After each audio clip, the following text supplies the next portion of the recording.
Good people, I've been making videos about gaming mice for over 10 years, but I've only seriously been training my aim and playing competitive games for the last 6 years or so I thought it would be really interesting to take this retrospective look at my top 5 favorite mice of all time over the years to see which mouse made an impression on my mouse mat.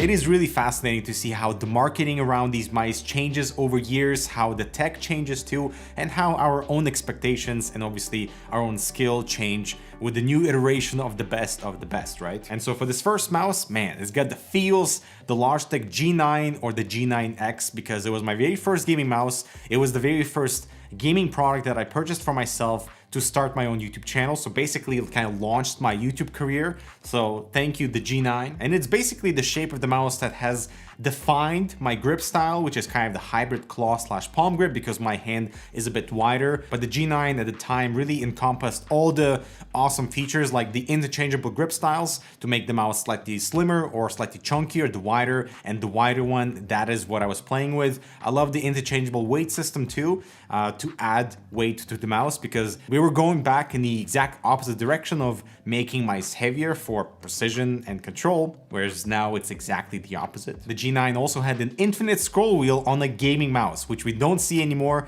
We only see the infinite scrolling from Logitech productivity mice now. I loved DPI LEDs, knowing which setting I was at and being able to cycle back and forth depending on the game, because back then, you know, you jumped into a tank and your sensitivity was significantly reduced, so you had to bump up the sensitivity on the mouse to give you much better control in the game, and once you jump out, just reduce it back down to something normal. That was an awesome feature. And finally, the really good tracking and performance for the time. And I remember my Battlefield Bad Company 2 obsessions. My gosh, I spent so much time in it. And the G9 really kind of like sparked my interest in FPS gaming. Now, the similarity between the G9 and my current favorite are none. And that's the beauty of evolution of taste.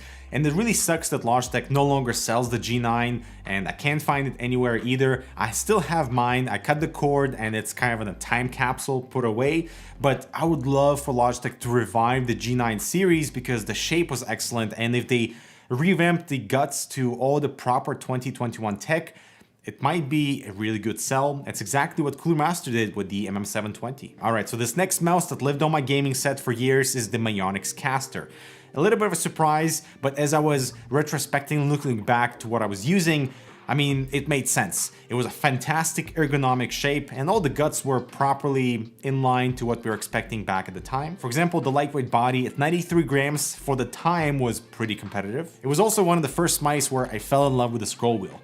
Kind of funny to say that now, but it was low profile enough so I could click the middle click without needing to readjust my grip, and it had a lot of control in terms of the scroll steps, and I always remapped my middle mouse button for the melee attack so I could use it without needing to readjust anything, and that was awesome. Now the surface eventually started to wear off, and I'm glad we don't see this type of soft touch treatment on gaming products nowadays, because in a year, the thing was just not in a good shape. At the time, it was one of the most comfortable mice to use because I was leaning towards slightly larger mice. So the Myonix Caster, it just really sucks to see Myonix kind of lose touch with their gaming audience and eventually move into like more lifestyle food-oriented accessories, which was a little bizarre, but hopefully they'll revive back to, you know, as they're saying, going back to the roots. But the Caster, also a French word for beaver by the way, will always have a damn good place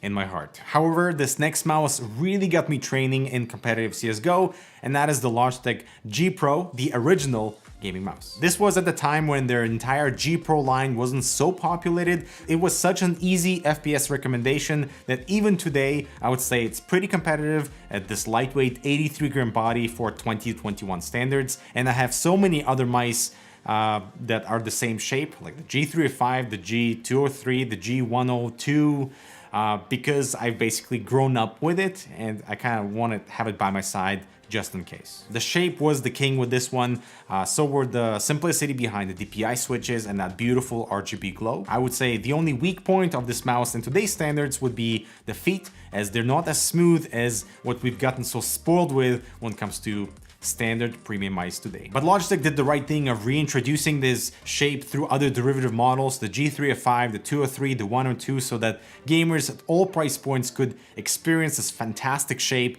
improve their aim. But then came the SteelSeries Rival 310 that really progressed my further obsession with competitive gaming and training my aim in CSGO. It almost got me to the global elite level in CSGO. I was just ranked below it, but whew, man, good times. Partially because of the fantastic ergonomic shape, even though it was slightly heavier at 88 grams versus my previous favorite G Pro. But because of the really comfortable size and the shape, it was the first mouse that got me training at below 800 DPI. So I was going at 400 DPI and move my hand all over the mouse mat for better precision, for better tracking, checking corners, and being able to really comfortably flick back and doing that the whole 180 degrees. So in terms of movement on screen, it was one of the best and most comfortable experiences to just progress my FPS goodness. So I basically used the mouse until the silicone pieces on the side that were good for grip but not good for longevity start to peel off. I even got a replacement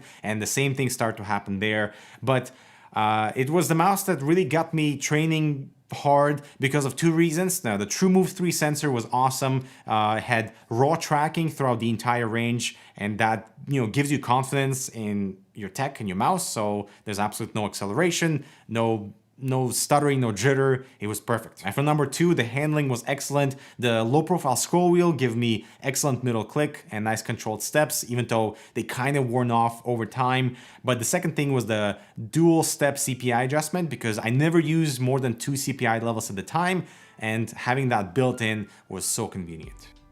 And so that brings us into 2021.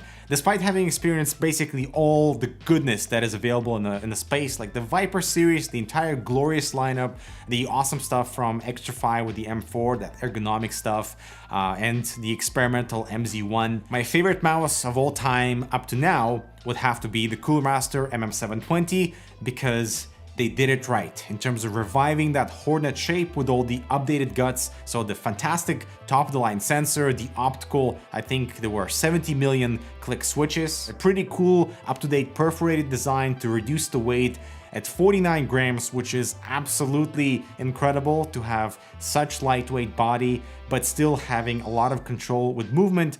And that is because the shape is so interesting and it fits my slightly wider hand perfectly. Is one of those things where you release a mouse with all the updated necessary components. It was perfectly priced. It's a fantastic release, and it's still on my desk, connected to my bungee, ready to go whenever I need like the most confidence I want in an FPS title. The MM720 was released around my Tarkov days. That really got me excited about FPS again, and even though it's super lightweight, it felt like an extension of my arm at the right DPI, below 600, because the mouse is so lightweight. So getting the right DPI, I found with all these mice, was absolutely crucial, and making sure that how you move on the physical surface is reflected exactly how you want through DPI on screen. Of course, it has gotten gunky over time. The scroll wheel also lost some of the control in the steps, but overall, in terms of the shape and sensor performance, it has not disappointed me since. And so those are my picks for favorite mice of all time. I would love to know your MVPs with a comment below. I'm sure you've gone through many, but still a few mice, I'm sure in the past, stand out. I'm Dmitry, thanks so much for watching. I'll talk to you